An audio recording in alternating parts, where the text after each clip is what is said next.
Muy buenas tardes a todos y a todas, bienvenidísimos a este tercer espacio que tendremos de nuestro segundo Congreso de Localización de la Acción Humanitaria para América Latina y el Caribe.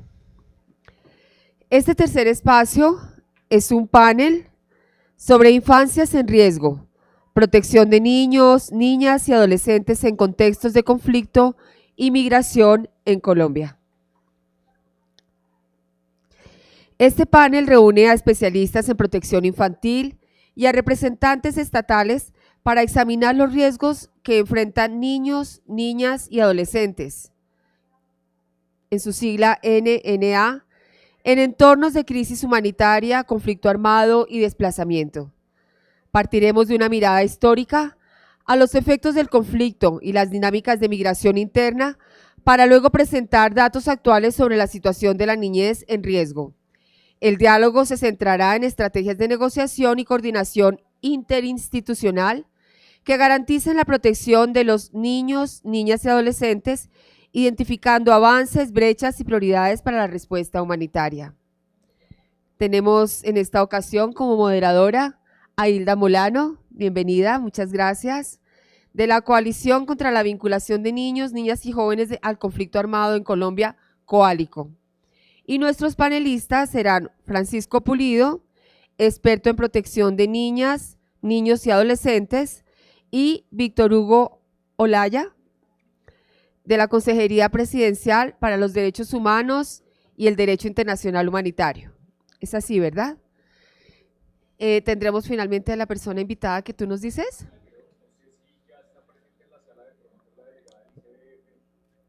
Tenemos aquí a la delegada del Instituto. No ha llegado por el momento, pero bueno, ya sabemos que vamos a tener una representante del Instituto de Bienestar Familiar. Bueno, muy bien, también bienvenidos a todos los que están conectados de manera virtual de todos los países y también de Latinoamérica. Así que, bueno, los invitamos a participar con sus preguntas y con todos sus aportes para enriquecer este panel. Por favor, les pido que pongan en silencio sus celulares o en modo avión para que no haya interrupciones. Vamos a tener 45 minutos y la persona que está en la parte de atrás nos va a ir avisando en el momento en que estemos por cumplir los tiempos. Bueno, muchas gracias. Los dejo con Hilda Molano. Muy buenas tardes para todos y todas. Qué gusto poder compartir con ustedes en la tarde de hoy y poder reflexionar un poco en torno a la situación de la niñez y la adolescencia en contextos precisamente de las crisis humanitarias. Y pues pensándolo desde allí, quisiéramos compartir con ustedes una conversación entre estos tres actores que desde diferentes lugares, pues finalmente nos convocamos en una idea y en una apuesta común, y es la protección de niñas, niños y adolescentes en el marco de las situaciones que finalmente generan graves consecuencias en sus vidas y sobre todo que definitivamente marcan una negación, una falta del goce efectivo de los derechos de niños, niñas y adolescentes. Y pues hablarlo desde Colombia materializa precisamente muchos de esos impactos y efectos de lo que vemos en lo que significa que la niñez y la adolescencia tenga que atravesar por estas situaciones. Y en particular hoy vamos a hacer una reflexión inicial y que quisiera compartir con ustedes desde la Coalición contra la Vinculación de Niños, Niñas y Jóvenes al Conflicto Armado en Colombia, COALICO, que enmarca un poco lo que es parte de esas crisis humanitarias y que están ancladas a las situaciones de la violencia armada y que efectivamente se materializan en los escenarios de los conflictos armados o del crimen organizado, que precisamente son dos cosas que convergen en nuestro país y desde donde queremos compartir con ustedes en la tarde de hoy. Podemos pasar la siguiente. Entonces, manos juntas, que precisamente es esa inspiración que nos tiene hoy para poder abordar una de esas situaciones de mayor complejidad y de mucho dolor para un país como el nuestro y que sabemos que desafortunadamente no es ajeno a realidades que están viviendo niñas y niños y adolescentes en la región. En este caso, para empezar como a entrarnos en estos temas, ver una radiografía de lo que ha sido la situación de la niñez y la adolescencia en el conflicto armado colombiano para solo el año 2024. Ha sido uno de los años de mayor crueldad y de datos más elevados que pudimos registrar como sociedad civil contra la niñez y la adolescencia. Y efectivamente este dato de que solamente por razones del conflicto, por lo menos 44.784 niñas, niños y adolescentes fueron víctimas en Colombia, dan cuenta de que no es una situación menor y que definitivamente no hemos logrado superar, a pesar de momentos históricos como la firma del acuerdo de paz entre el gobierno colombiano y las FARC-EP, hoy ya teniéndola como la extinta guerrilla más antigua del mundo. Y en esa medida poderles decir que una de las cosas que se han reflejado en los primeros meses de este año es que situaciones como las que se vivieron en la frontera de Colombia con Venezuela, en la zona del Catatumbo, superaron todas las cifras que habíamos consolidado para todo un año, que fue el 2024, en menos de mes y medio. Menos de mes y medio ya teníamos estas cifras superadas, que dan cuenta de cómo la situación, dice uno, evoluciona, no, como que se hace cada vez más cruel, y que efectivamente el reclutamiento, el uso y la utilización de niños y niñas por los actores armados es apenas la cabeza, es apenas la punta del iceberg de lo que pasa con la niñez y la adolescencia. El desplazamiento forzado es una realidad que transversaliza este tipo de situaciones, el Catatumbo da cuenta de ello, y así otras zonas del país que históricamente han visto cómo el desplazamiento y el reclutamiento y el uso de los niños y las niñas por los grupos armados están intrínsecamente relacionados, o porque el reclutamiento o la utilización de los niños generó el desplazamiento, o porque el desplazamiento fue causa de precisamente exponerles a estas situaciones por los actores armados. Pero al lado de esto y ver que siendo una situación que históricamente se ve dramática, ya son más casi 3 millones de niñas, niños y adolescentes que en el país se reconocen como víctimas de desplazamiento forzado. Y de ellas, remontándonos a las cifras con las que contamos, porque es de las cosas que es mucho más difícil poder entender, es que son fenómenos que no logramos cuantificar realmente en su realidad, y es podernos plantear que, como dijo la Comisión de la Verdad en 2022, en casi 20 años fueron más de 27.000 a 40.000 niños y niñas que pasaron por los grupos armados. De acuerdo con la Jurisdicción Especial para la Paz, hoy Colombia tiene que cargar una cifra muy dolorosa, y es que solo de las FARC-EP por lo menos 18.677 niñas y niños fueron parte de esta estructura y fueron víctimas de reclutamiento y utilización. Y esas cifras a hoy desafortunadamente no son superadas. 2024 nos dio cuenta, y por ejemplo lo que nos decía la Defensoría del Pueblo, fueron por lo menos 533 los casos que lograron identificar a lo largo y ancho del país, pero que al lado de la cifra que planteó la ONU de Derechos Humanos también sobre el tema, que fueron por lo menos 216 casos verificados, nuestra plataforma planteó que pudimos verificar 228. Si bien a veces uno dice no son cifras tan altas, aquí lo que nos debe aterrar y llamar la atención es precisamente el subregistro. Son, por lo menos en nuestro caso, siempre lo hemos calculado, de que nosotros no alcanzamos ni al 10% de lo que pasa en el país, y eso hace que las cifras efectivamente sean de un llamado poderoso a la atención y a la respuesta, y es precisamente esto que nos tiene aquí hoy y que busca que esta conversación pues nos ponga como la alerta donde debe ser y entenderla en el contexto en el que se da. Esto no se agota en el reclutamiento que hacen los actores armados o en el uso o en la utilización, viene de antes, es durante, y desafortunadamente los marca para el resto de sus vidas cuando logran sobrevivir y salir de los grupos armados con vida. ¿Cuántos niños y niñas hoy están dados por desaparecidos después del reclutamiento por los actores armados? Es una de esas cifras oscuras que tenemos que seguir manejando y que desafortunadamente hoy son la realidad de nuestro país. Situaciones como las del Cauca, que han dado cuenta de que son el mayor registro de las cifras de reclutamiento en Colombia para el último año, y saber que ese subregistro y saber que esto se mantiene, que es todos los días, es de esas cosas que definitivamente hacen que nos llamemos la atención sobre la acción. Y para esto, y para poder dar paso a esa conversación, hoy vamos a contar con la participación en principio de Francisco Pulido y Víctor Hugo Olaya, que desde dos sectores que finalmente nos convocamos a lo mismo para trabajar porque los niños y las niñas puedan de verdad superar estas situaciones, pues queremos conversar con ellos en la tarde de hoy. Y queríamos como plantearnos cómo va a ser esta conversación. Vamos a tener en este momento 2 rondas de preguntas sugerentes para nuestros panelistas de hoy y queríamos conversar con ellos en 2 rondas de preguntas y al final poder hacer preguntas del público, que efectivamente podamos desde acá poder al menos dar algunas luces de lo que puede ser los siguientes pasos después de esta posibilidad de darnos lugar a las reflexiones y a los saltos en el camino para mirar por dónde seguimos actuando y cómo podemos articular mejor nuestras acciones para finalmente una vida diferente para niños, niñas y adolescentes. Desde esa perspectiva, Francisco, quisiéramos preguntar en esta situación, ¿cuáles pueden ser los principales riesgos y cuáles son las principales afectaciones o violaciones contra los niños, niñas y adolescentes en el marco de las crisis humanitarias y especialmente haciendo énfasis en desplazamiento forzado? Gracias, Francisco. Gracias, Hilda.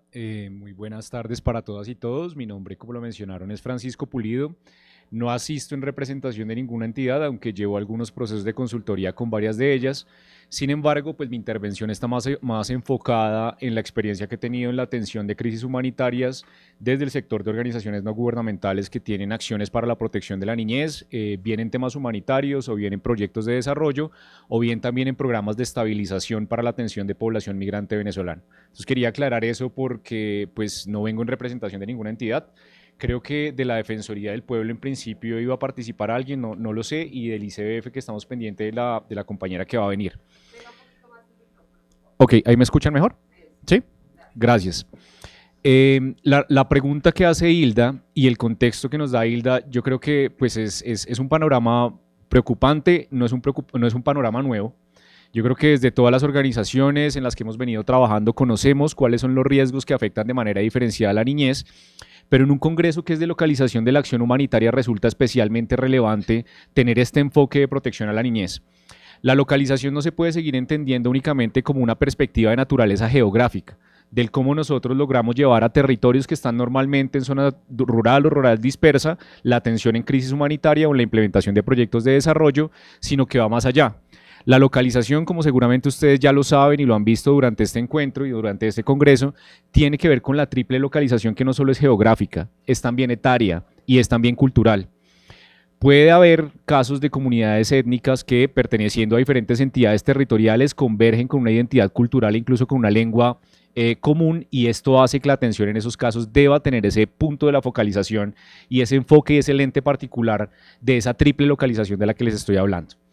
Para aterrizar en el tema, y concretamente la pregunta, Hilda, creo que habrían como 5 ejes de especial preocupación en temas relacionados con la protección de la niñez.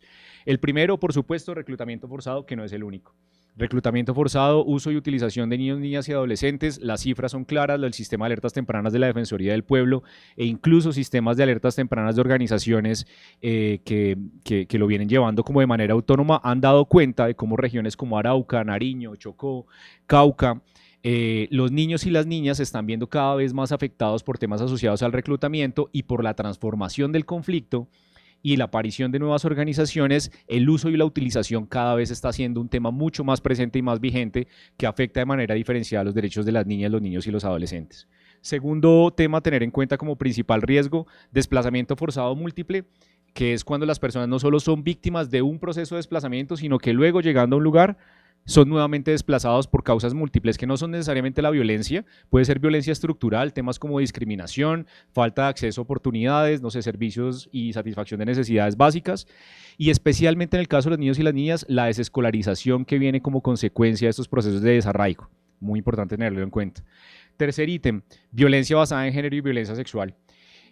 Varias entidades del Estado, y en esto pues ahorita yo creo desde la Consejería nos pueden dar un mejor panorama, vienen trabajando en estrategias que tienen que ver precisamente con la atención de la explotación sexual comercial de niños, niñas y adolescentes, donde el enfoque sigue siendo pues excesivamente punitivo, y no tanto desde esa perspectiva más de atención integral, aunque se han venido haciendo avances, todavía hay grandes retos en eso. Por ejemplo, el Ministerio de Justicia viene trabajando en un proceso de formulación de política pública para el acceso a la justicia de niñas, niñas y adolescentes, que tiene este enfoque un poco más integral y que trasciende solo ese enfoque meramente punitivo y de persecución del delito.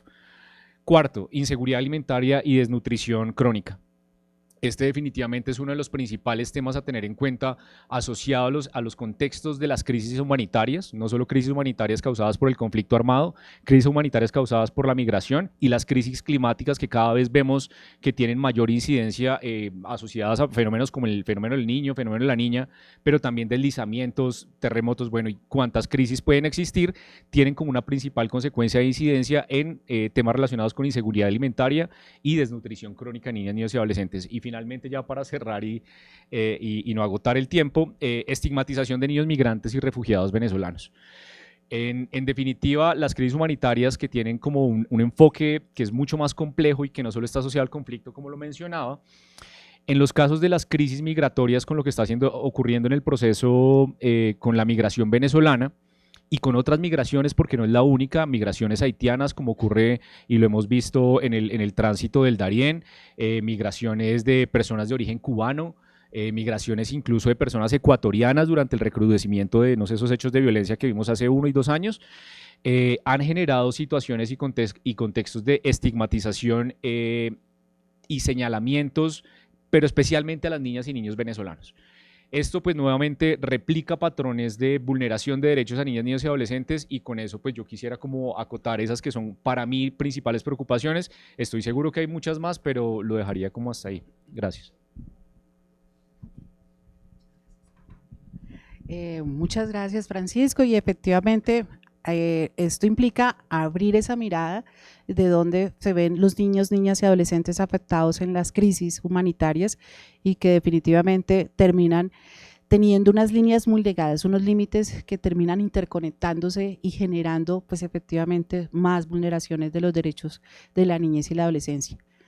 En ese sentido, Víctor Hugo, desde la Consejería quisiéramos solicitarles hacer un énfasis precisamente en las situaciones de cómo se manifiestan en las crisis en relación con el reclutamiento, uso, utilización, violencia sexual contra niñas, niños y adolescentes, y en este caso en particular de pronto entrarnos en cómo se da la articulación y el fortalecimiento de las estrategias para la prevención del reclutamiento, uso, utilización y violencia sexual contra niños y niñas en los territorios.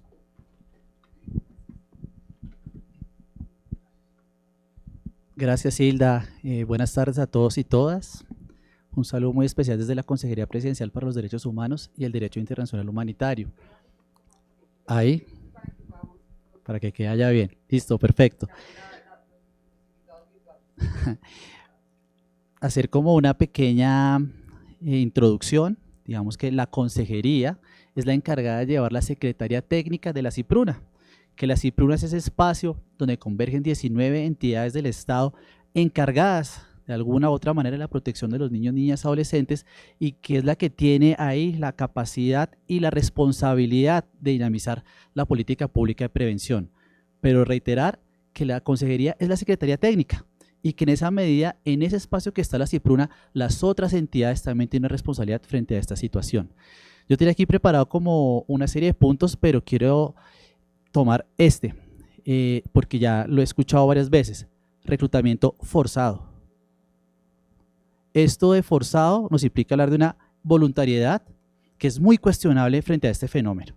Entonces, como que yo sé que a veces es como el apellido que uno le coloca, como esa maña que uno tiene, entonces que empecemos a eliminar desde ahí, porque es que el lenguaje construye realidades. Y lo que muchas veces nos encontramos en el territorio son algunas autoridades que dicen, es que él se quiere ir, y como se quiere ir, otros no intervenimos. Y es, espera un momentico, hay unas condiciones estructurales de fondo que inciden en esa decisión. Entonces, una primera invitación es que empecemos desde el lenguaje a construir eso. Si quieren colocar algún apellido, coloquémosle el ilícito, pero que de una vez empecemos a eliminar esa palabra de forzado, es reclutamiento, punto. Hilda Beatriz introdujo un elemento muy importante y es todo lo que nos dijo la Comisión de la Verdad frente a algunas cifras. y nosotros estamos en una dinámica de crisis, de estar constantemente mirando qué sucede, qué pasa en el día a día, pero creo que sí es importante hacer un alto y es ver históricamente qué ha sucedido frente a esta situación. Es decir, el reclutamiento no es una cosa nueva, el reclutamiento es un aspecto que ha sido inherente al conflicto armado colombiano. Desde la primera de la constitución temprana de las FARC, del ELN, de los grupos de autodefensas, ahí ha estado el reclutamiento. Tenemos casos del 79, de 60 y pico, muy tempranos. Y entonces la primera invitación que queremos hacer una lectura histórica de lo que ha pasado. ¿Qué nos dice la historia frente a cómo han sido esas dinámicas y qué lecciones podemos traer para hoy en día? Porque sí que hay lecciones frente a lo que ya nos ha sucedido. De ahí, reiterar, es algo que es efectivamente inherente al conflicto armado y que el reclutamiento, aparte de tratar de buscar engrosar esas filas armadas, también están buscando personas que se adapten a esas realidades y esas dinámicas que históricamente van cambiando y que también van cambiando según el municipio donde se encuentren. Eso va variando y ahí es donde tenemos que empezar a colocarle ojo. ¿Qué nos está queriendo decir? Porque esas dinámicas también van a ser nuevas formas y nuevas prácticas de reclutar y vincular a los niños, niñas y adolescentes. A eso hay que ponerle ojo de cómo se está configurando, porque es que además el reclutamiento y la vinculación y el uso, utilización, resulta ser una radiografía de lo que es el conflicto armado en Colombia. Nosotros, como en ese ejercicio, en ese análisis que hemos venido haciendo, nos ubicamos en este periodo. Y casi que es repetir lo que ya nos sucedió en otras experiencias pasadas cuando se hizo procesos de negociación con los grupos armados.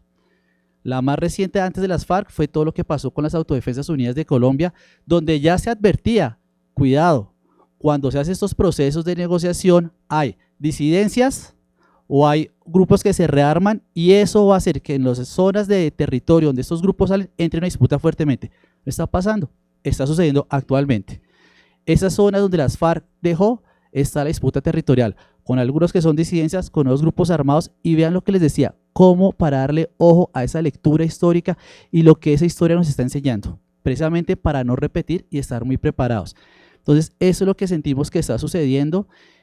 A estas cifras que están acá, yo también les puedo contar que desde la consejería, en ese rol que tenemos de asesoría técnica a los municipios para implementar esa política, también el número de asesorías, de solicitudes para hacer asesorías se nos ha disparado enormemente.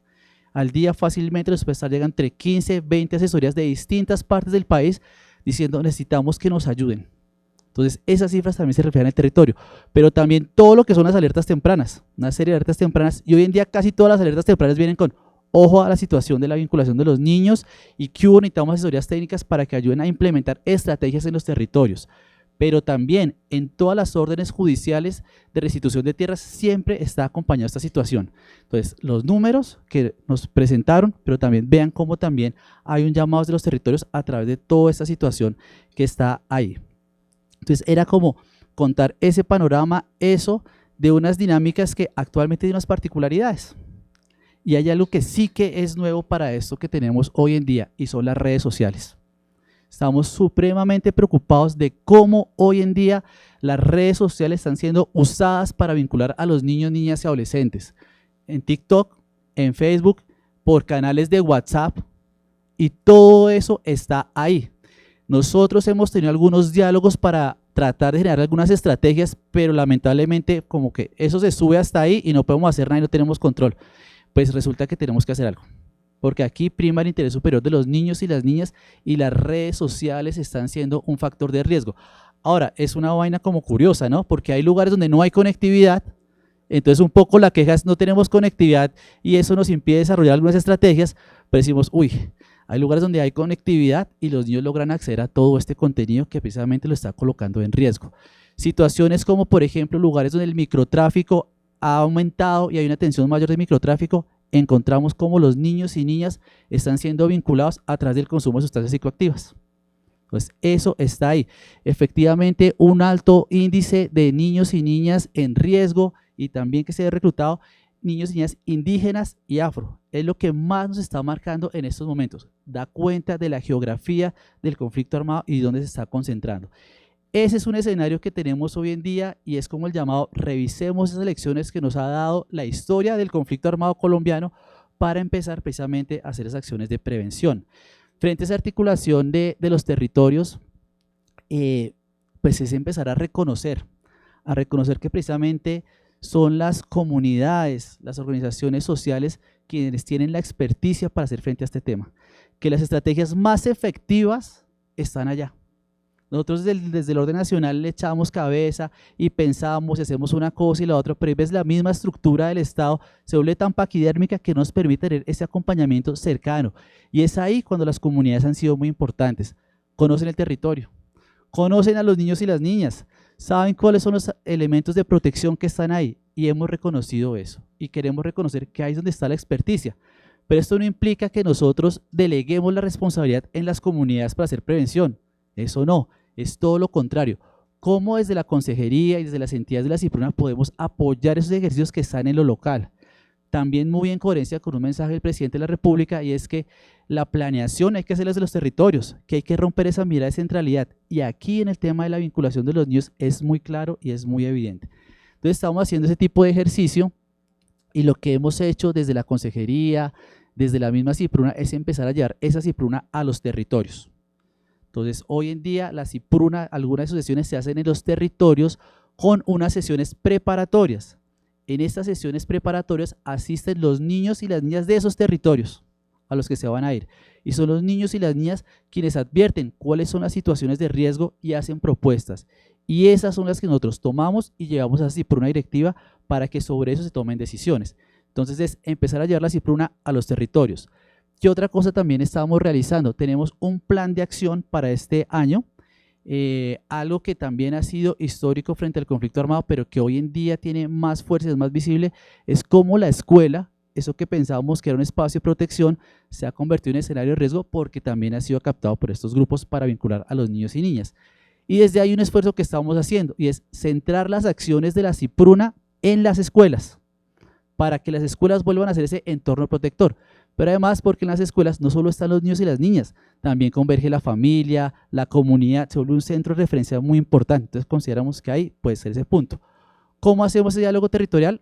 Porque con los territorios hemos definido algunos lugares que son más críticos y desde ahí viene el proceso de identificación con las escuelas. Ese proceso de identificación de las escuelas lo hacemos con los territorios. O sea, no es el territorio que desde Bogotá no es la escuela que desde Bogotá estamos pensando. Es la escuela que desde el territorio nos dice, ahí es donde hay que poner cuidado. Hemos sugerido algunas variables, que sean escuelas que ojalá tengan presencia de niños y niñas indígenas, de niños y niñas afro, que sean escuelas que ojalá tengan presencia de niños y niñas que están en situación de migración, ¿no? Porque eso es tenerlo ahí, que sean alertas tempranas, pero es el territorio que nos va a decir, mire, es esa. Entonces, ese es el diálogo que estamos realizando desde esa CIPRUNA directiva, desde Plan Acción centrado en los territorios, y a lo que estamos haciendo en todas las asistencias técnicas que realizamos es ir a los territorios a escuchar, a escuchar. Usualmente uno llegaba desde Bogotá a impartir es que la política se hace esto y esto no, estamos haciendo lo contrario, escuchar. En eso también estamos construyendo una estrategia nacional de prevención y el eje de la estrategia es la escucha.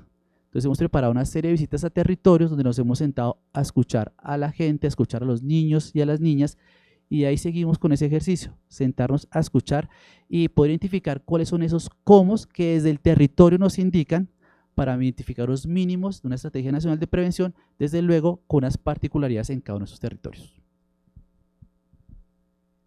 Muchas gracias, Víctor, y agradeceríamos mucho dar continuidad para cerrar esa idea que precisamente implica el escuchar los territorios. Y nos surgía una pregunta en particular y tiene que ver cómo la consejería está proyectando, está concibiendo el trabajo con las organizaciones humanitarias precisamente en esa idea de la prevención y la atención de los niños y las niñas. Gracias. Gracias, Hilda. Aparte de este trabajo que estamos haciendo en el plan de acción de las escuelas, hemos consolidado la oferta que tiene la CIPRUNA en términos de prevención. Entonces ahí están todas las entidades diciéndonos en qué territorio y qué van a hacer y qué tienen para poder hacer esa articulación. Desde ahí lo que estamos haciendo es empezar a ese gran mapa que tenemos, sumar todo lo que hacen las organizaciones, tenerlo en cuenta para mirar cuáles son esos puntos de apoyo, ¿sí? Entonces, por ejemplo, si nosotros en algún territorio identificamos que hay alguna organización que también está haciendo ese trabajo de asesoría en política pública y que está también apoyando el diseño de rutas, pues encontremos a ver cómo nos podemos articular, ¿sí? Lo que siempre pasa, ¿no? Que llegan todos al mismo lado, no, aquí es eso. Entonces estamos primero avanzando en el diseño de ese mapa que seguramente les haremos llegar a ustedes para que también nos ayuden a identificar eso, y con eso tendríamos que hay en los territorios, especialmente para mostrarle a los municipios que hay, y lo otro ya es el encuentro mismo en los territorios. Entonces, por ejemplo, para esas ciprunas que hemos realizado, nos hemos articulado con organizaciones locales que están ahí, que viven esta situación, y son con ellas quienes hemos definido las metodologías, que hemos logrado mirar cómo podemos hacer la participación de los niños y las niñas muy de la mano desde esos territorios. Digamos que eso ha sido como a grandes rasgos lo que hemos planteado. La posibilidad de estar en esos espacios, digamos, para nosotros esto no es como la consejería hace presencia y check, no, es estar aquí para poderlos escuchar, estar en esos eventos que nos llaman, poder participar y muy abierto a generar esos diálogos desde las experticias que hay en los territorios. Y Francisco, precisamente como usted nos lo planteaba en los riesgos, una pregunta en torno a, en el marco de este escenario, ¿cuál es como el impacto que ha tenido la crisis migratoria de la población venezolana y que tiene que ver precisamente con el acceso a derechos de niñas, niños y adolescentes en Colombia? No de Colombia, sino en el país. Gracias. Gracias, Hilda. Bueno, hay varias cosas a tener en cuenta. La crisis migratoria venezolana pues es un fenómeno multicausal que llega a un país con unas particularidades de organización territorial como Colombia. Todos lo sabemos, no falta reiterarlo, Colombia es un estado unitario, pero descentralizado y con autonomía de sus entidades territoriales. En ese orden de ideas, los municipios y los departamentos reciben recursos por mecanismos de transferencias como el Sistema General de Participaciones, que es el que seguramente más han escuchado, e incluso el día de ayer salía en medios como las comunidades indígenas y aquellas que están particularmente ya organizadas y consolidadas van a ser también destinatarios como entidades territoriales que son, en el marco de la Constitución indígena, de transferencias de recursos directas. Y aquí hago un pequeño paréntesis muy rápido, y es las entidades territoriales lo que han venido demandando por años es mayor autonomía para el manejo de sus recursos y para la atención de los temas que particularmente lo preocupan. El enfoque de localización no es un enfoque de escucha, no es un enfoque de diálogo, aunque el diálogo y la escucha son importantes, sino es un enfoque de transferencia de recursos y de autonomía real de las entidades territoriales. Eso en la práctica lo que implica es que para la atención, por ejemplo, en el caso de la población migrante venezolana, las mayores dificultades que han habido para la atención las van a encontrar ustedes en temas como salud, educación, saneamiento básico e integración cultural. Y eso causado y agravado pues por la xenofobia. Y esto, ¿por qué ocurre cuando uno lo habla con las entidades territoriales, con mandatarios locales como alcaldes, gobernadores y con gobernadores de cabildos? E incluso con presidentes de consejos comunitarios para las comunidades negras. Ocurre particularmente porque cuando ellos van a atender en su territorio, ellos no tienen una mayor asignación presupuestal y el Sistema General de Participaciones, que está regulado en una ley, que es la Ley Orgánica de Ordenamiento Territorial, dice de manera clara cómo deben invertir sus recursos. Este marco, que en principio es de descentralización, no está materializando el principio de autonomía. Y cuando llega una crisis humanitaria como la crisis migratoria, o ocurren crisis humanitarias de doble y triple afectación, como son conflicto armado, fenómenos medioambientales y además crisis migratoria, las entidades territoriales se enfrentan con fenómenos de atención que antes no tenían. El hospital del municipio ya no tiene cómo atender a los niños, las niñas, las madres gestantes, las madres lactantes, las personas con enfermedades graves y catastróficas, y no tienen los recursos adicionales para atender. Entonces, claro, el país que no estaba preparado para esto, que no ha profundizado la descentralización y la autonomía, cuando afronta estas crisis humanitarias, Hilda, para responder a tu pregunta, pues se encuentra con una situación agravada que se acentúa aún más en el caso de niñas y niños, y que luego en ese enfoque de interseccionalidad se acentúa aún más en casos de niñas, en casos de niños y niñas con discapacidad, en casos de niñas y niñas con pertenencia étnica, y en ese enfoque de interseccionalidad con cada uno de los casos que de manera diferenciada uno puede empezar a identificar en el territorio. Ahí, en todo caso, no es solo anunciar cuáles son las principales consecuencias de afectaciones de derechos como consecuencia de las crisis humanitarias, sino es qué propuestas podemos tener adicionales. Lo evidente es la profundización de la descentralización y la mayor autonomía y transferencia de recursos para entidades territoriales, que esto es de perogrullo, esto viene desde el 91, no se ha resuelto, digamos que han habido avances y retrocesos, pero ahí va. Sin embargo, lo más importante y la mayor demanda que están teniendo las organizaciones que responden a las crisis humanitarias es el fortalecimiento de los sistemas de protección comunitario. Y eso es básicamente como sistemas de protección que ya existen en los territorios, lo mencionaban hace un rato con el fortalecimiento de las escuelas, que se acentúa con programas como Escuelas Seguras, requieren y demandan cada vez más fortalecimiento. Por ejemplo, organizaciones que antes no están consolidadas con una personería jurídica, ¿cómo fortalecen su estructura administrativa para responder a esos fenómenos de crisis humanitarias? Les decía también, impulsar ese fenómeno de la triple localización o esa respuesta de la triple localización, no solo es territorial, es también cultural y es también etario. Y otros temas que son muy importantes, seguramente los compañeros y colegas que están acá de organizaciones de ONGs que trabajan en temas humanitarios han visto cómo se ha dado una reducción en los recursos y las fuentes de financiación y cómo la transformación de las fuentes de financiación, ECO, bueno, USAID, en fin, todas las que existen, financiamiento de la Unión Europea, de diferentes embajadas, cada vez tienen apuestas mucho más enfocadas en la destinación de recursos a fondos de naturaleza comunitaria descentralizada. Ya el eje no es cómo se transfieren recursos a organizaciones grandes y estas internacionales que tienen sede en Colombia, sino cómo llegan al nivel local. Entonces, aquí hay un reto importante, es una respuesta y una alternativa importante para responder a estos fenómenos migratorios y creo que ahí puede haber una alternativa para resolver esos grandes problemas estructurales cuando afectan derechos de niñas y niños. Francisco, muchas gracias a Víctor por estas rondas. Queríamos preguntar si hay alguien del público. 2 preguntas y se nos agotaron. Por favor.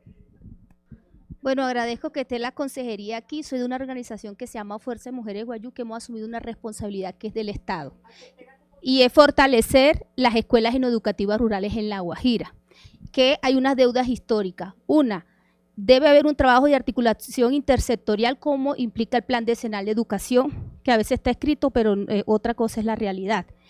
En el marco de esto hemos asumido desde los proyectos transversales a poder abordar temas de educación sexual, cátedra de paz, ambiente y todo el tema de impacto de crisis climática y cómo el pueblo guayú se ha vuelto un migrante climático en las flores de Cundinamarca y eso está afectando el núcleo familiar. Desde el conflicto armado también solicitar la institucionalidad, cómo habla con la fuerza pública para que no siga haga infracción al derecho internacional humanitario, utilizando las escuelas, lavando cerebro a los niños en nuestra edad para ser parte de su fila, que también es un tipo de reclutamiento que nosotros vemos. Me llama la atención entre lo ilícito y lo forzado, cuando desde una mirada jurídica eso implica muchas cosas y más cuando las familias queremos reclamar derechos de ese niño y niña que forzadamente se nos llevó a ser parte de esa fila y eso me preocupa. Y en el tema Guayú también hay una deuda histórica. Están hablando del flujo mixto migratorio venezolano, pero resulta que en ese flujo mixto migratorio estamos la población indígena binacional que retornamos de alguna u otra forma permanente y el Ministerio del Interior no nos ha querido escuchar. Es que en la bolsa de migrantes nos metieron al pueblo guayú, que es binacional y no podemos ser migrantes en nuestro propio territorio. Sin embargo, por la necesidad tenemos ahora el RUM y el PTP, se me olvidó, el PBT, y yo le decía a mi gente, no, porque no es lo mismo ser indígena guayú en Colombia que ser un migrante, porque hay un fuero indígena y esto implica muchas cosas. Yo legalmente no existo como indígena en Colombia, pero mi ley de origen me lo dice. El Ministerio de Interior me ha negado ese acceso a ser legalmente reconocida indígena aquí. No hay que, y se lo dije al presidente Petro, se lo dijimos, el Ministerio del Interior tiene que hacer su labor con el pueblo binacional, hay que actualizar censos comunitarios. Sí, se hicieron unos decretos ahora, pero también hay que mirar en el marco de esos decretos que salieron, cómo no vamos a organizar los pueblos indígenas, porque también es un peligro. Entonces también hay que analizar el tema de la declaración de escuela segura en el norte y en el Ministerio de Minas, qué pena, pero en el Ministerio de Minas hablan de comunidades energéticas educativas. No nos pongan a concursar, es una deuda histórica en las comunidades rurales, sobre todo que tenemos internados, que ahora llaman otra cosa, pero es la misma loca pero peinada. No nos pongan a concursar. Miremos qué comunidades educativas energéticas podemos fortalecer y prevenir riesgos. Entonces esa es la invitación, gracias.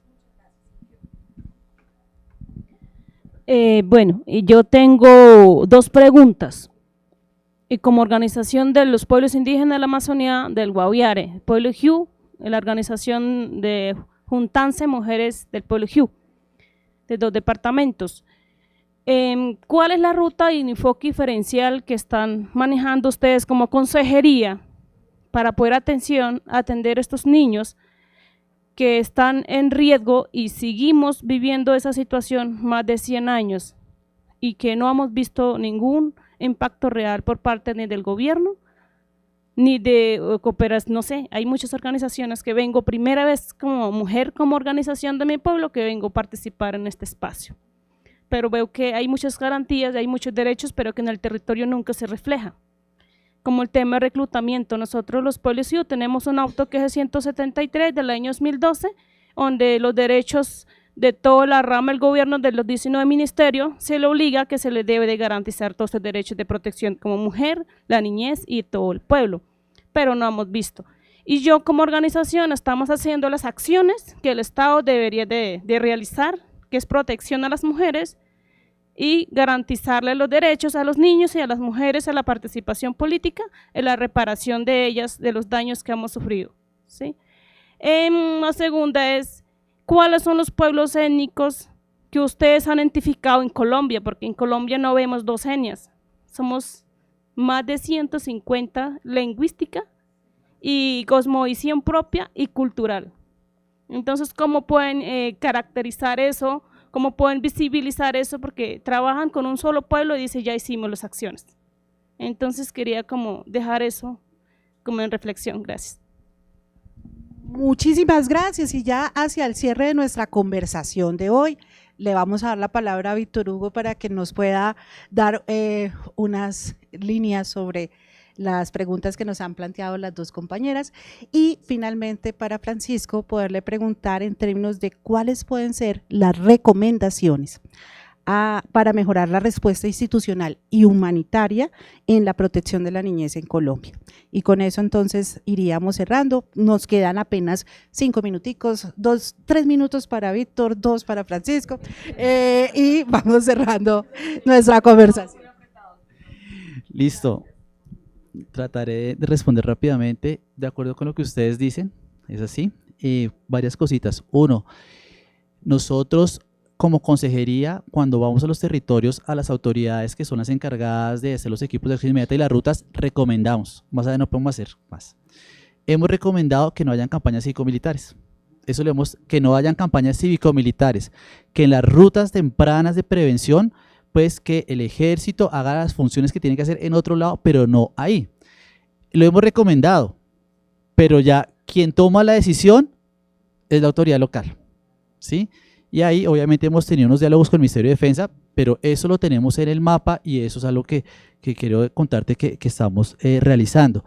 No sé frente si lo de reclutamiento tal vez no fui claro, y es que independientemente de la forma en cómo el niño haya sido vinculado, es un delito y es víctima y prima su condición de víctima. Lo que pasa es que algunas veces con este cuento voluntario se escudan para no atender, pero prima su condición de víctima, sea la forma en cómo se haya presentado la situación. Lo de escuelas seguras, digamos, yo hago parte de la consejería, hablaré de algunas cositas pequeñitas del Ministerio de Educación, diciendo que no vengo del Ministerio de Educación. Hay una estrategia que es la estrategia GIRE, que es la de gestión integral del riesgo, que es con que nos hemos venido articulando para esos casos, para ver cómo la estrategia a través del GIRE y de estas escuelas vivas se implementa ese fortalecimiento de los territorios, que es cómo apoyar a que las escuelas tengan identificados los riesgos y hagan una serie de plan de acción para disminuir los riesgos. Pero eso es con el Ministerio de Educación. Aquí nos toca a nosotros como Secretaría un poquitico responder de todo. Los enfoques diferenciales, partiendo de lo que tú acabas de decir. O sea, una cosa es ser un indígena en la Amazonas y otra cosa es ser un indígena en Cauca. Y esa es una falla que se ha cometido históricamente. Hablamos de comunidades indígenas y los metemos a todos y todas en la misma bolsa, cuando no es así. Y lo mismo con las comunidades afro. De las comunidades afro, y te los metemos a todos pensando que los de San Basilio de Palenque es lo mismo que los que están en Tumaco. Y eso es lo que estamos empezando a hacer. Ojo, aquí hay que reconocer que son diferentes. Y ese es el enfoque que estamos dando. Claro, uno quiere que como Estado nos digan respuestas, ya, hágale, ¿qué están haciendo? Pero créanme que esa mirada, ese cambio de enfoque ha costado discusiones muy fuertes frente a una estructura que se ha pensado de otra manera. Cuando nos dices, bueno, respuestas ya, es una articulación que tenemos que hacer con el territorio. O sea, hay cosas que desde lo nacional podemos hacer, disponer, colaborar, pero finalmente en el territorio es donde se concreta eso. Y ahí es donde es clave el diálogo con las autoridades locales, con gobernaciones, con alcaldías, que nos permitan muchas veces poder en sintonía esto que estamos realizando. Y ahí también es importante cómo nos podemos articular con ustedes para que en los territorios esos diálogos se puedan hacer, para que eso que pensamos en lo nacional esté en armonía con el territorio, pero con la veeduría de ustedes también allá, de un ejercicio de cómo implementamos y cómo hacemos lo que se está haciendo. Creo que tenía así como a grandes rasgos, pues. Vamos a ver si lo aconsejamos. Bueno, muy breve porque ya nos quedan, creo, solo 2 minutos, 1 minuto. Entonces voy a hacerlo 1 minuto para que por lo menos puedas tener ahí tu...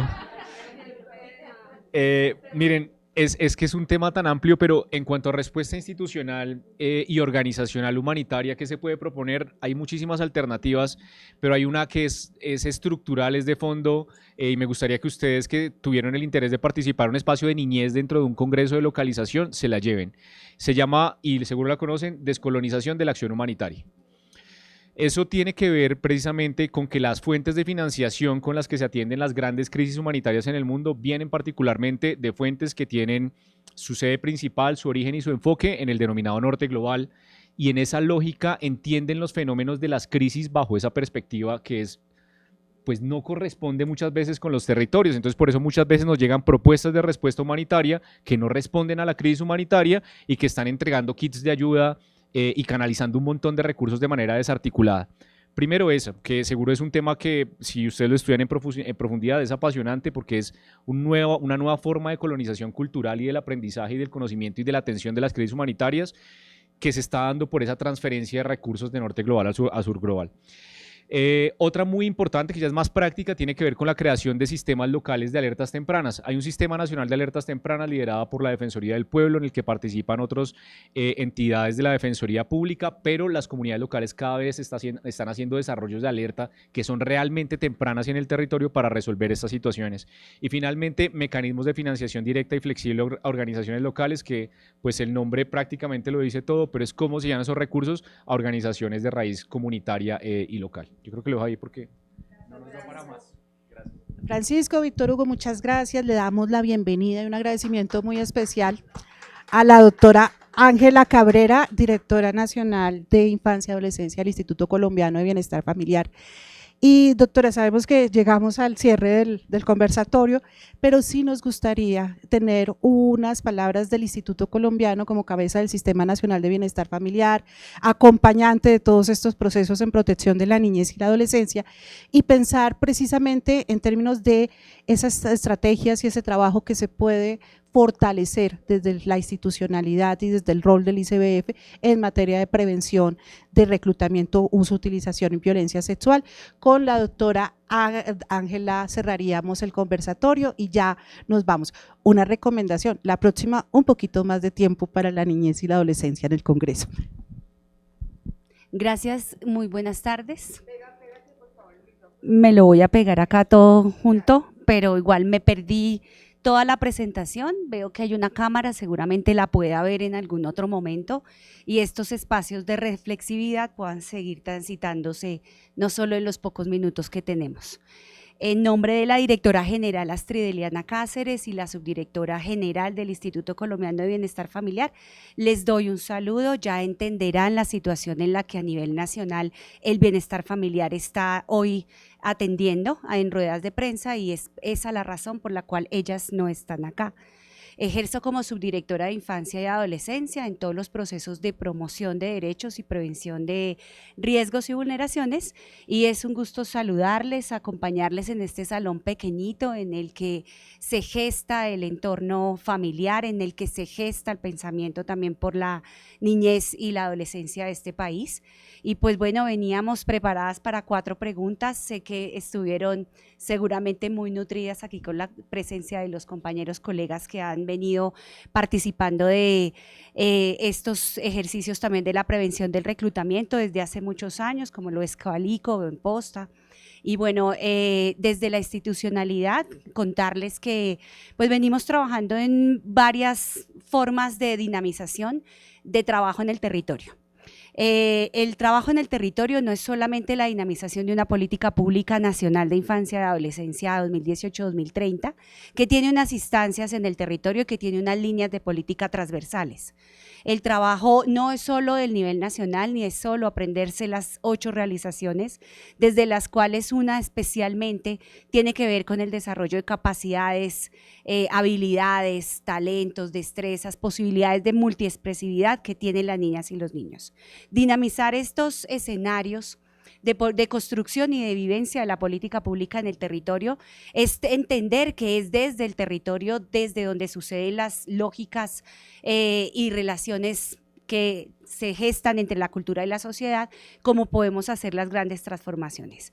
Para el bienestar familiar, la construcción de la paz total no es solamente un acuerdo de plan de desarrollo y ni es solamente un acuerdo con los actores armados, es un acuerdo también con las acciones que hacemos como funcionarios, de las acciones que desarrollamos como ciudadanos y del rol de ese paradigma tan nombrado discursiva y normativamente de la protección integral, el Estado garante, la sociedad y las familias corresponsables para hacerlo vivo, enriquecedor en el territorio, con las familias y con las comunidades.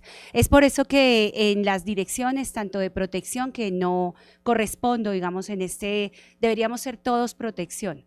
No trabajo en los procesos de restablecimiento de derechos desde donde se desarrollan acciones de prevención en situaciones de riesgo, amenaza de reclutamiento y de conflicto armado.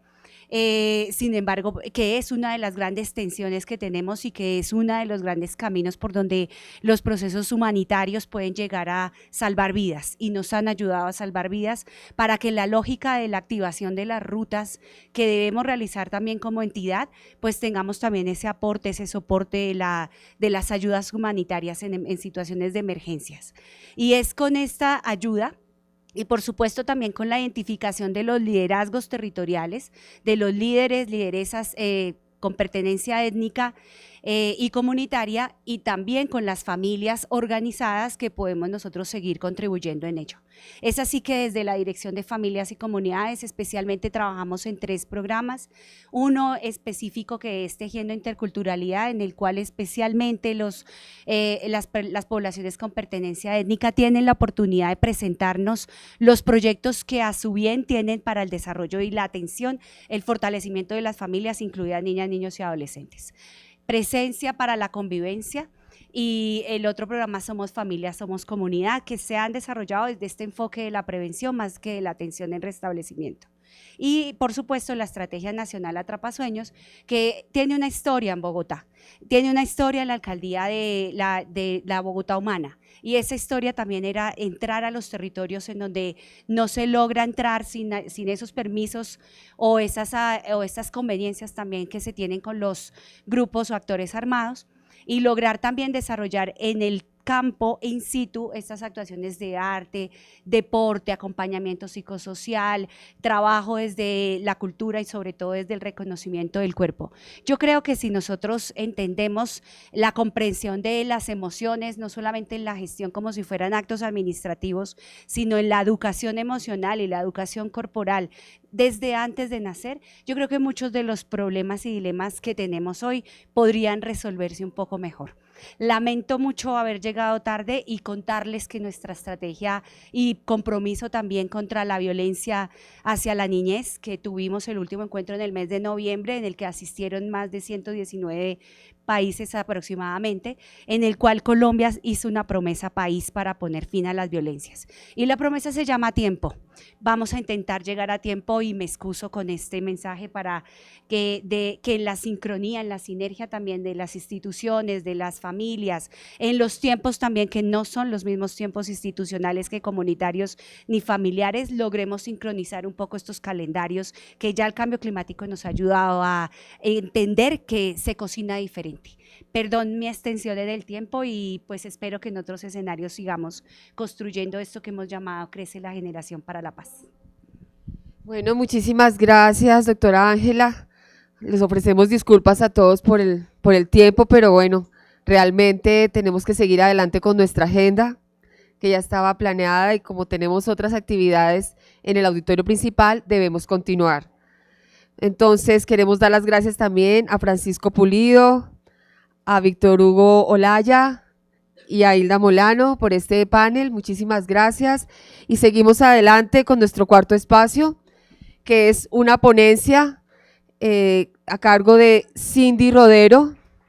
Bueno, démosles primero un aplauso, por favor, a nuestros panelistas para despedirlos como se debe. Muchísimas gracias. Y darle entonces el paso a Cindy Rodero, quien nos trae una ponencia sobre crisis y emergencias en América Latina y el Caribe. Las crisis y emergencias en América Latina y el Caribe son una realidad compleja, marcada por vulnerabilidades estructurales y desafíos globales que requieren respuestas inmediatas y sostenibles. Esta ponencia nos invita a reflexionar sobre cómo estamos enfrentando estas crisis en la región y cómo podemos mejorar nuestra capacidad de respuesta y resiliencia. Voy a esperar que salgan y se ubiquen nuevamente.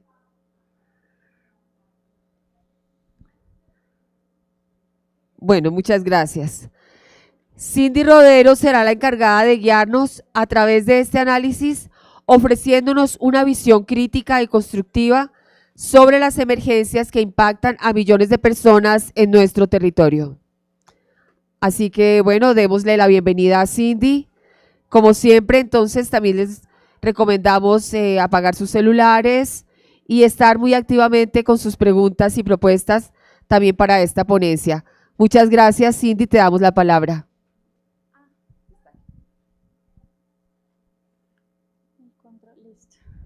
Bueno, buenas tardes para todos y todas. ¿Sí? ¿Se me escucha? Sí.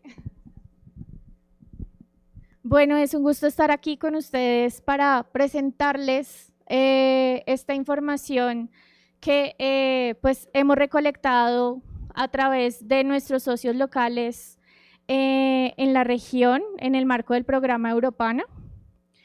Nuestros socios locales son 9 organizaciones, la mayoría perteneciente a la red de Cáritas, presentes en Venezuela, Colombia, Ecuador, Perú y Brasil, y otras organizaciones como el Centro de Desarrollo Humano y el Servicio Pastoral de Migrantes y el Servicio Jesuita Refugiados en Venezuela, que también hacen parte de nuestro programa. Nuestro programa, para poner un poco en contexto, para los que no nos conocen, nuestro programa tiene alrededor de casi ya 5 o 6 años de implementación en la región y se encarga de brindar respuesta humanitaria y de protección para diferentes perfiles de población que han sido afectados por múltiples crisis en la región, especialmente asociadas a conflicto armado y violencias, todo el tema de la migración y pues también respondemos a afectación por riesgo de desastres naturales. Ay, no me sirve el control. Siguiente, por favor. No me sirve el control. Ay, ya. Bueno, perdón. ¿Cómo fue este proceso para desarrollar este análisis de la situación? Nosotros hicimos primero una evaluación de necesidades entre agosto del año pasado y enero de este año. Básicamente el proceso consistió principalmente en evaluar el panorama de información, es decir, revisar con qué información nosotros contábamos por parte de nuestros socios locales, ya que muchos de ellos participan en evaluaciones conjuntas de necesidades, por ejemplo, en el marco del R4B, la plataforma pues, que responde a la migración, ¿no? Entonces, ¿por qué utilizamos esto? Pues para optimizar toda la información, todos los ejercicios en los que participan nuestros socios locales. y esto pues nos sirvió como para hacer un estado del arte de con qué insumos teníamos.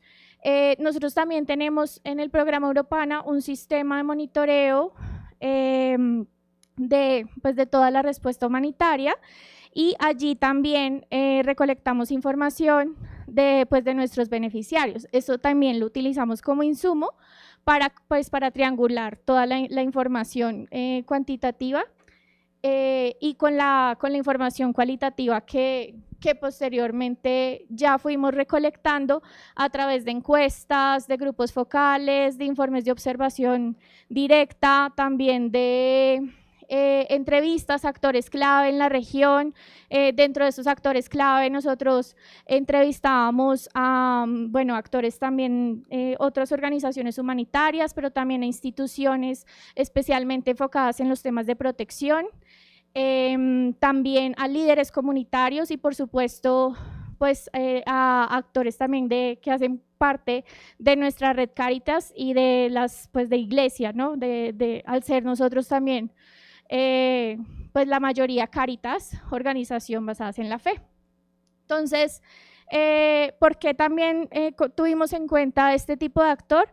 Considerando la presencia permanente que tiene Cáritas en los territorios para ser también como esa principal fuente de información que nos ha permitido poder brindar el acompañamiento de Europana de manera permanente. Luego ya entonces vino toda la implementación, luego todo el proceso de sistematización de la información, la publicación y socialización de los resultados. Sin embargo, ya a inicios de este año, ustedes saben que también hubo grandes cambios en el contexto internacional, debido también a las medidas que ha tomado Estados Unidos de finalizar su financiación a nivel mundial. Esto nos llevó también como a volver a actualizar también la información de la región. ¿Qué identificamos puntualmente durante todo este tiempo? Básicamente que la situación humanitaria en América Latina y el Caribe está, digamos, afectada por diferentes crisis, principalmente por conflictos armados, violencia y criminalidad generalizada. Esto lo identificamos en Colombia, en la zona no solamente del Catatumbo, sino también departamentos como Caquetá, Nariño, Cauca, Valle del Cauca, también en el sur de Bolívar, que es donde más también hemos identificado como la afectación. En Ecuador, especialmente en las provincias de Esmeraldas, Guayas, El Oro y Manabí. Y en Venezuela, todo lo que corresponde a la zona fronteriza con Colombia, del Zulia, Táchira, Apure, y también debido a nuestra presencia en el estado de Bolívar, allí también hemos identificado unas dinámicas de violencia por la misma presencia de actores armados, entre ellos el ELN. Otros hechos de violencia y criminalidad, que en Haití, nosotros no estamos en Haití, sin embargo, sí lo consideramos como para el análisis más amplio a nivel de América Latina, como uno de los principales también focos que ahorita está afrontando una situación crítica de violencia y que también está derivando en la salida de muchas personas haitianas hacia la región. Perú, en Madre de Dios, lo que son los departamentos de Madre de Dios, La Libertad, allí tenemos también una situación de violencia, pero más asociada a lo que es la minería ilegal, y esto también en frontera con Brasil, que son dinámicas que también incluso ni siquiera distinguen fronteras y que terminan afectando en estos territorios, por ejemplo, a comunidades étnicas. En Bolivia, Cochabamba, el Alto, Santa Cruz, y ya otros países como en Centroamérica, de Honduras, Guatemala, Nicaragua, donde también, El Salvador, por ejemplo, donde también la situación de violencia persiste. Flujos migratorios mixtos es la segunda crisis que nosotros también como intentamos clasificar. Estos flujos migratorios en América Latina continúan siendo dinámicos y, por supuesto, influenciados por diferentes factores asociados a la misma violencia, al conflicto, desplazamiento, pero también emergencias climáticas que han obligado a las personas también a desplazarse a lo largo de toda la región. Pues ahorita, recientemente, con todos los cambios de Estados Unidos, el impacto que han tenido las medidas represivas un poco por parte del gobierno estadounidense, pues eso ha generado también una migración a la inversa de retornos también hacia América del Sur. Los países donde identificamos que ahorita también están siendo más afectados como por esta situación como de pronto de las personas migrantes que están regresando pero quedan como a la deriva, están principalmente en Costa Rica y bueno, Panamá, ¿no? Y ahí otra vez las mismas dinámicas de la exposición a riesgos de protección, por ejemplo, en términos de trata, de tráfico de personas, de violencias, de vulnerando principalmente el principio de no devolución y pues otros principios también de derecho internacional humanitario y derechos de los refugiados. No solamente tenemos políticas migratorias restrictivas en el caso de Estados Unidos, aquí en la región también en el caso de Perú y Chile continúan siendo también unos de los países donde las políticas migratorias tienen un enfoque como securitista, ¿no? De ver la migración como una amenaza a la seguridad, ¿no? Entonces, las medidas, por ejemplo, en el caso de Perú, es de expulsar a las personas que se encuentran en situación irregular en el país. Y esto también ha generado nuevos flujos, por ejemplo, hacia países como Brasil, porque las personas al no poder ir hacia Estados Unidos y al querer también permanecer en la región por diferentes motivos económicos, por mantenerse cerca a su país de origen, pues también tienden a dirigirse hacia países como Brasil. Pero al llegar a Brasil también enfrentan nuevos desafíos porque digamos que la operación acogida, que es la política del Estado brasilero que acoge a los migrantes, pues desafortunadamente ahorita en este punto también ya no cuenta con fondos para poder brindar una respuesta a esta problemática. Entonces, eso por ese lado. También ha habido una disminución de salidas de Venezuela, pero las intenciones de viaje se mantienen porque pues Venezuela también persiste pues esta crisis humanitaria y de protección de derechos, pues luego también de todo lo que ha ocurrido con la posesión de Nicolás Maduro, ¿no? O sea, eso no ha desincentivado la salida de las personas venezolanas hacia otros países y pues la intención sigue siendo o Brasil o países ya como España ante la imposibilidad de ya viajar a Estados Unidos. Como tercer bloque, en términos de crisis, pues tenemos todos los impactos climáticos, desastres naturales y brotes epidemiológicos. Destacamos en estos últimos meses, por ejemplo, el derrame de petróleo y los sismos y inundaciones que se están presentando en Ecuador. También en Brasil, Perú, Bolivia, Colombia, también tenemos zonas donde, pues ahorita por la temporada de lluvias también hemos tenido emergencias. En México identificamos pues incendios forestales, Chile también sismos, incendios y a nivel en general de América Latina y el Caribe pues también un aumento de casos de fiebre amarilla. Entonces, al evaluar todo este panorama, pues toda esa combinación de crisis pues genera un panorama complejo para nosotros, ¿no? Como región. Propiamente, ¿qué identificamos en Europana en los 5 países donde estamos presentes? En Venezuela, Colombia, Ecuador, Perú y Brasil. Identificamos pues que el 54% de la población son mujeres. Principalmente nosotros a través de nuestro acompañamiento, el grupo de población que en su mayoría acompañamos son migrantes en tránsito, esto representado el 57% de personas. Sin embargo, también atendemos a personas recién llegadas con vocación de permanencia o que población en destino, que también incluye, por ejemplo, población local vulnerable, víctimas del conflicto. Y para el caso de Colombia, Ecuador, nuestro principal enfoque es poder responder pues, a las dinámicas de conflicto armado. También identificamos dentro de la población en tránsito que hay personas que se encuentran en un tránsito prolongado. ¿Esto qué significa?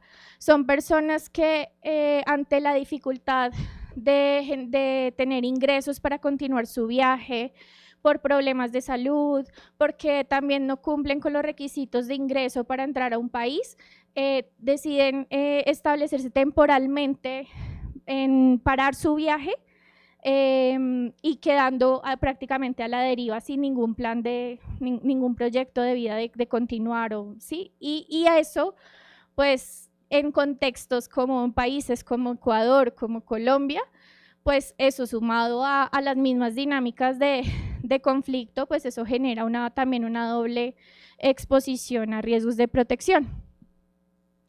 Ya en lo que corresponde con las principales necesidades, pues sigue siendo en términos de alimentación, temas de seguridad alimentaria.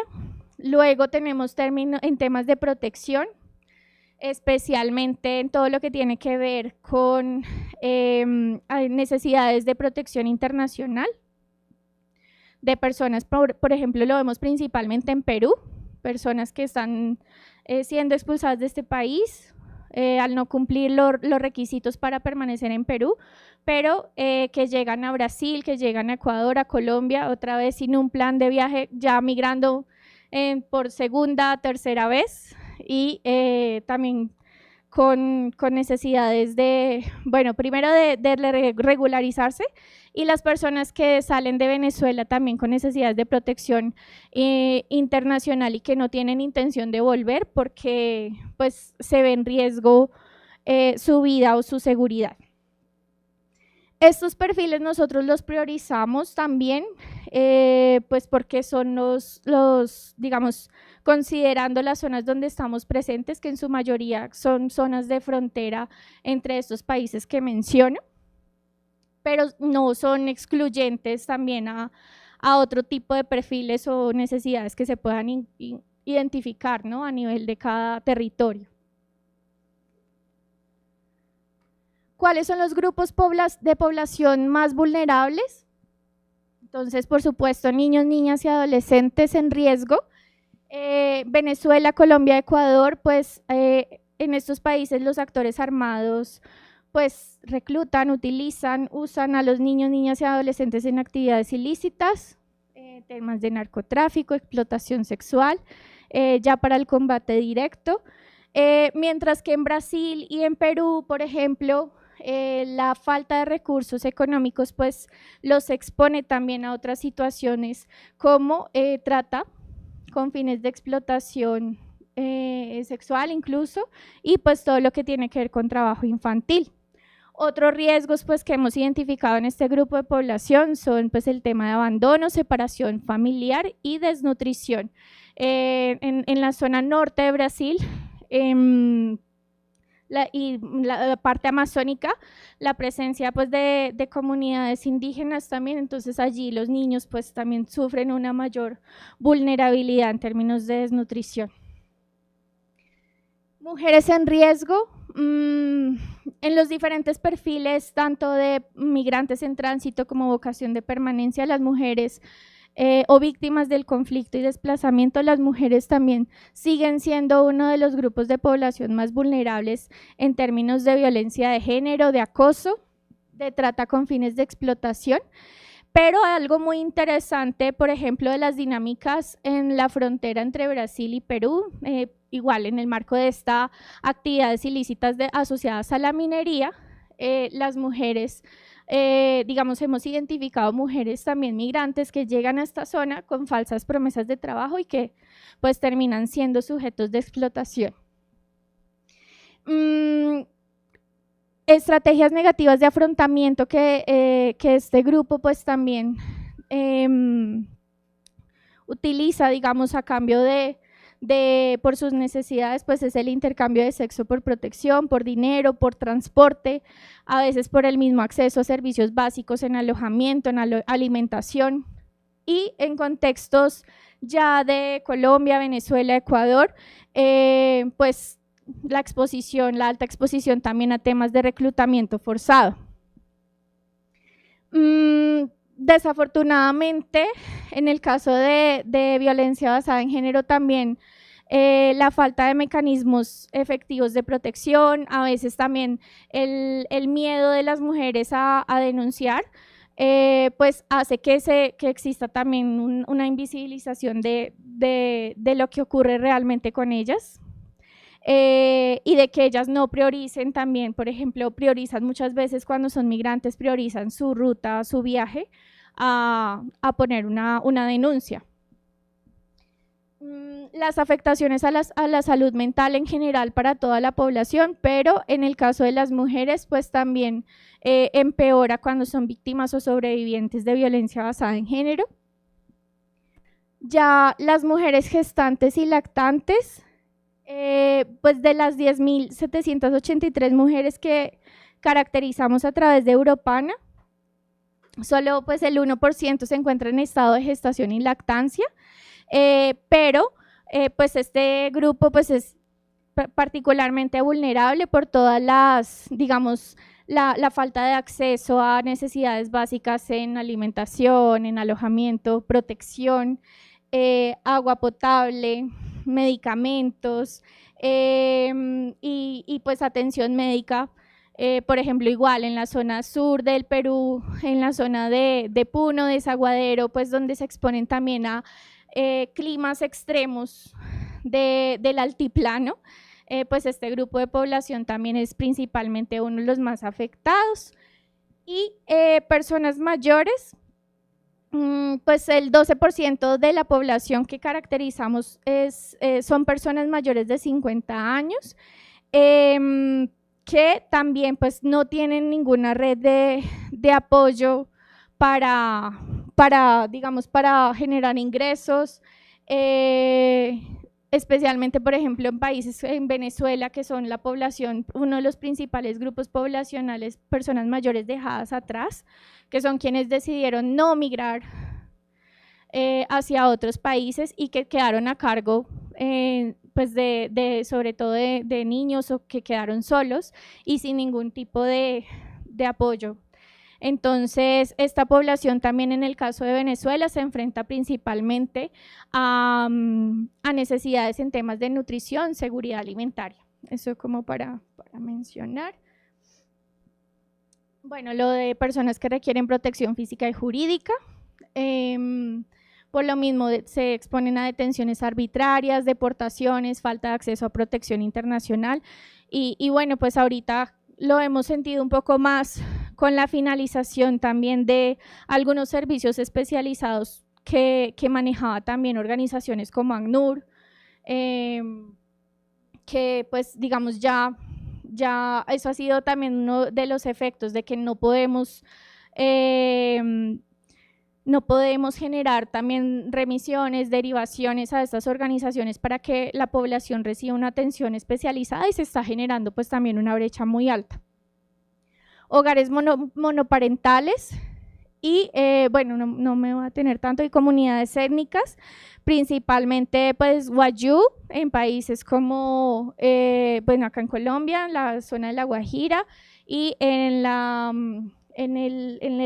venezolano, pues el estado de Zulia, que es donde en su mayoría está este grupo de población, afrodescendientes, que sí lo identificamos pues en la mayoría de los países, Venezuela, Colombia, Ecuador, Brasil, pero también identificamos en el caso de Brasil otras etnias como Guarao, en Perú, bueno, quechua, acá en Colombia, cenuco, guiembera, en la zona del Bajo Cauca, que también pues, es población con la que nosotros trabajamos, y que también pues enfrentan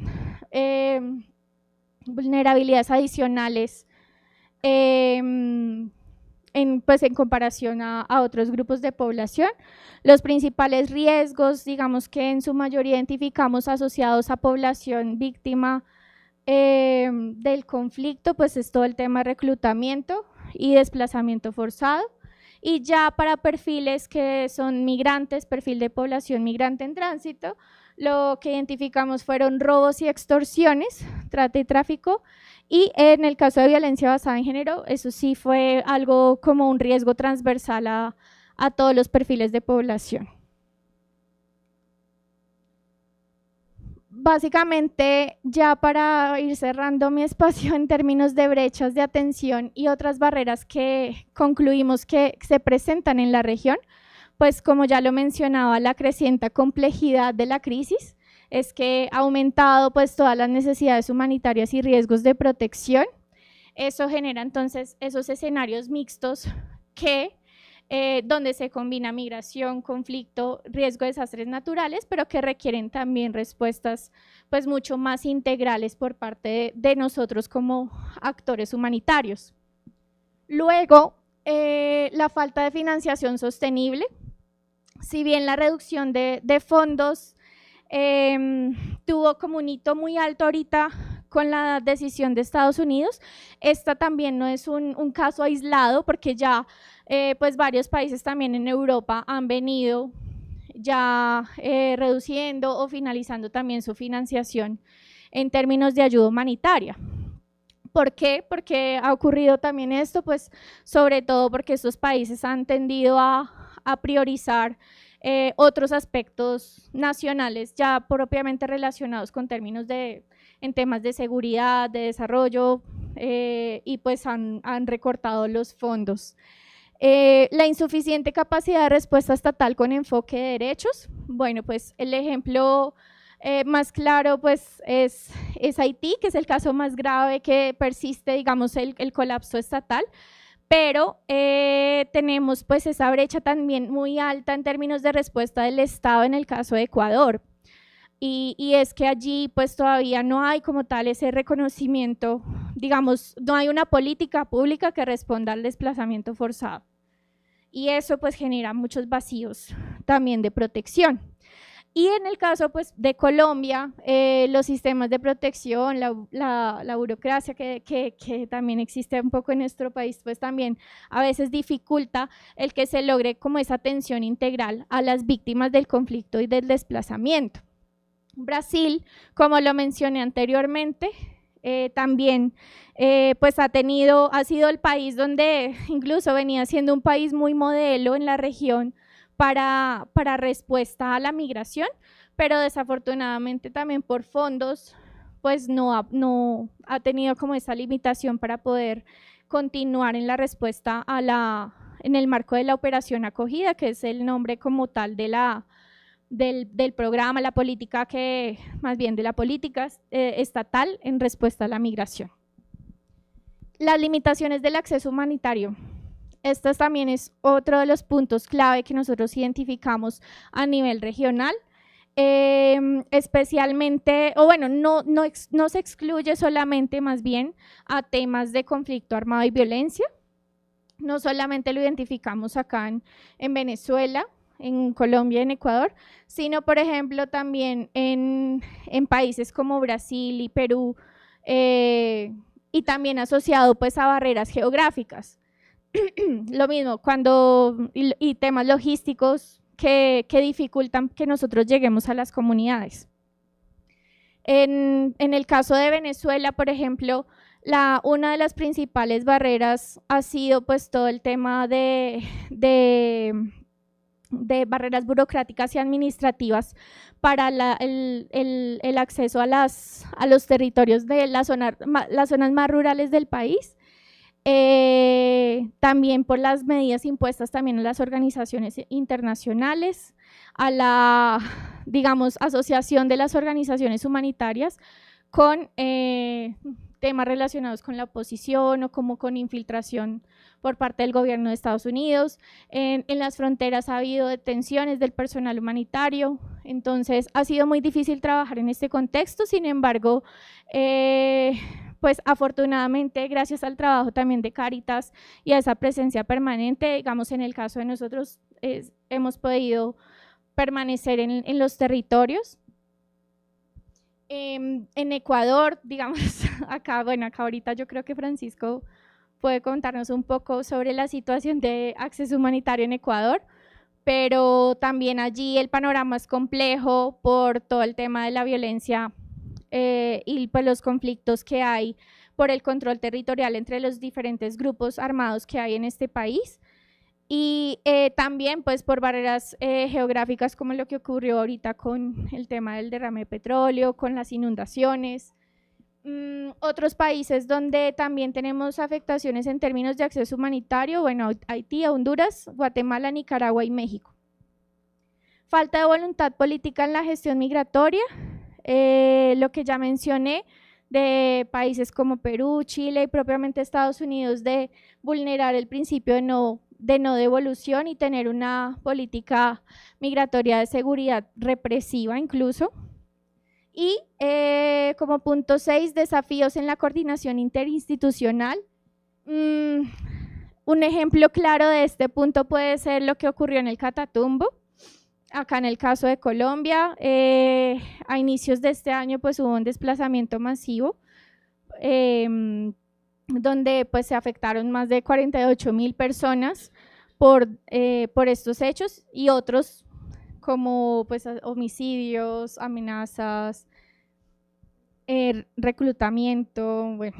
Y desafortunadamente en ese momento pues no había no hubo como una respuesta articulada entre Estado y actores humanitarios para brindar ya un acompañamiento efectivo a la población. Solamente se estaba brindando la respuesta humanitaria en las cabeceras municipales, en lo que era Cúcuta, Ocaña, Tibú, pero nadie llegaba también a donde las personas estaban confinadas. Y eso fue pues fue realmente un desafío, no solo para el Estado como primer respondiente, sino también para los actores humanitarios. Y ya el séptimo punto de retos en la implementación del enfoque de Nexus, pues la falta de estrategias también articuladas entre lo que es ayuda humanitaria y ya lo que es el camino, el enrutamiento hacia ya programas de desarrollo y pues de integración, que también se han visto afectados por este corte de fondos por parte de Estados Unidos.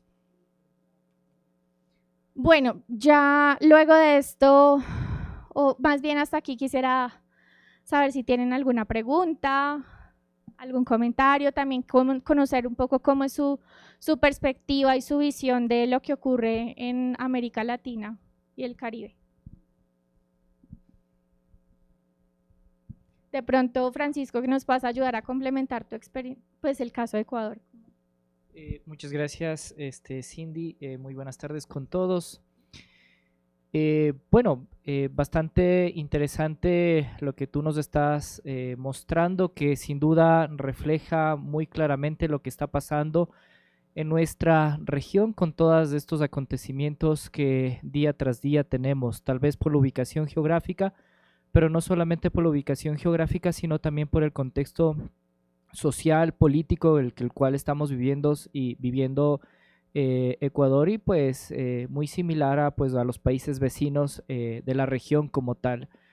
Nada más complementar lo que tú mencionabas, sí, efectivamente, de acuerdo a los datos estadísticos de este Centro de Monitoreo Global de Desastres Naturales, el continente americano y el Caribe es el segundo continente mayormente afectado por desastres de orden natural después del continente asiático, pero en cuanto a impacto a la población, pues el continente americano y el Caribe es el de mayor afección por los desastres que, si bien es cierto, tienden, los más comunes son los de tipo climatológicos, hidrometeorológicos, pero cuando nos toca un terremoto, que no son muy seguidos en nuestra región a comparación de Japón, del continente asiático, sí que nos genera un fuerte impacto. Entonces nosotros estamos expuestos a un sinnúmero de eventos peligrosos y pues la capacidad de respuesta nuestra en cada uno de nuestros países sigue siendo todavía limitada, ¿no? Esta otra problemática, ya separando el tema de los desastres de orígenes naturales, del tema de la aparición de problemáticas sociales, también se complejizan en el cuanto al accionar humanitario, ¿no? Tú has dicho claramente, cada vez los equipos locales en territorio se ven restringidos y limitados para poder hacer operaciones humanitarias, porque se encuentran grupos que se están apoderando cada vez más del territorio por esta disputa de las rutas del narcotráfico, que es lo que principalmente están moviendo a estos grupos criminales. Grupos criminales que no tienen una ideología, que lo único que quieren es libre tránsito, y un Estado que no quiere reconocer esta problemática también complejizan. Puntualmente en el Ecuador nosotros estamos viviendo un tema de desplazamiento interno bastante preocupante, y el Estado ecuatoriano no quiere reconocer esta particularidad, lo que hace que las organizaciones humanitarias nos veamos en cierta manera limitados, porque nosotros estamos viendo una realidad, una problemática, y el Estado está invisibilizando o está minimizando esta realidad. Y eso hace de que los equipos humanitarios corran un alto riesgo de protección, más allá de las poblaciones a las cuales nosotros también nos debemos, ¿no? A la razón de ser de nuestra labor humanitaria, de poder llegar con la asistencia en función de las necesidades específicas. Sí, los grupos que se han mostrado ahí, que son estos grupos que probablemente presentan mayores necesidades, como adultos mayores, mujeres embarazadas. Mencionar también ahí que la data falta personas con discapacidad, perdón que tome este tema, pero yo soy, bueno, anteriormente trabajaba en estos temas muy fuerte, y el tema de inclusión pues lo tengo ya en mi discurso diario. Y eso hace de que las limitaciones se exacerben más, porque la población, si bien es cierto, tiene limitaciones en el acceso a los servicios tanto públicos, pero también de las organizaciones, los grupos minoritarios se acrecentan más, ¿no? Grupos étnicos tienen mayor limitaciones para acceder, porque no topamos las necesidades específicas y particulares de estos grupos poblacionales, ¿no? Somos muy genéricos en la respuesta y no buscamos las necesidades particulares de estos grupos poblacionales. Los retos son enormes, porque estos fenómenos no es que si bien es cierto se ha discutido desde mucho tiempo atrás, no se ha visto como ahora se está viendo el recrudecimiento de la violencia, y sí que la verdad representa un reto el poder analizar cómo nosotros como equipos humanitarios debemos estar debidamente preparados para enfrentar estas situaciones que no creo que va a tener un fin a corto plazo. O sea, a mí me gustaría que el tema de violencia se termine ya, sino que más bien tiene un panorama desfavorable de mediano plazo, siendo optimista, pero que nosotros las organizaciones humanitarias no podemos quedarnos cruzados de las manos porque las necesidades están. Entonces sí representa para nosotros las organizaciones un reto poder plasmar sobre la cooperación internacional, sobre los donantes, el tema del acceso humanitario como tal. Bueno, lamentablemente por temas de tiempo tengo que terminar la presentación. Sin embargo, tenía algo pensado, era que pues ustedes ante este panorama que he presentado, pues también empezáramos a discutir, bueno, qué factores limitan nuestra acción humanitaria desde el enfoque de localización. También pues bajo este escenario actual y lo que tú mencionas cada vez es más complejo, ¿qué acciones concretas creemos que pueden fortalecer pues esa cobertura con mayores brechas humanitarias? Y cómo podemos también promover ese diálogo con los donantes para abordar pues la acción humanitaria desde un enfoque de necesidades, pero también basado en lo que estamos, en lo que nos concierne pues en este espacio que es la localización. Entonces, les agradecería mucho si antes también de despedirnos para que me puedan ayudar escaneando este código y también pues para a pesar de que no tenemos el espacio de socialización, poder recopilar también cuáles son sus percepciones para las personas que están presentes y también para las personas que están conectadas a través del streaming, para que puedan escanear este código QR y pues también poder considerar también cuáles son sus opiniones. Es el mismo y ahí ya, ahí es un Menti y ahí le pueden dar seguir a la pregunta. Ahí lo pueden. Entonces, sin otro propósito, aquí también en este código ustedes pueden también registrarse para que puedan recibir toda la información sobre nuestras publicaciones en el marco del Consorcio Europana, pero también a través de todo lo que desarrollan nuestros socios locales, porque también pues en la región, si no es a través del trabajo de ellos y de su presencia y permanencia en los territorios, pues no logramos también generar esta información que nos permitirá pues a seguir haciendo también incidencia en diferentes niveles para seguir dando este acompañamiento a la población. Muchas gracias. Bueno, muchísimas gracias a nuestra querida Cindy Rodero por esta ponencia tan importante. Ha llegado el momento de terminar nuestras actividades aquí en el salón número 1, así que los invitamos al auditorio principal para tener ya el evento de clausura y el concierto sinfónico que está preparado para todos ustedes. Muchísimas gracias por haber asistido y bueno, entonces esperaremos a encontrarnos nuevamente en el próximo Congreso de Localización de la Acción Humanitaria en América Latina y el Caribe. Muy buena tarde. Mil gracias a ustedes.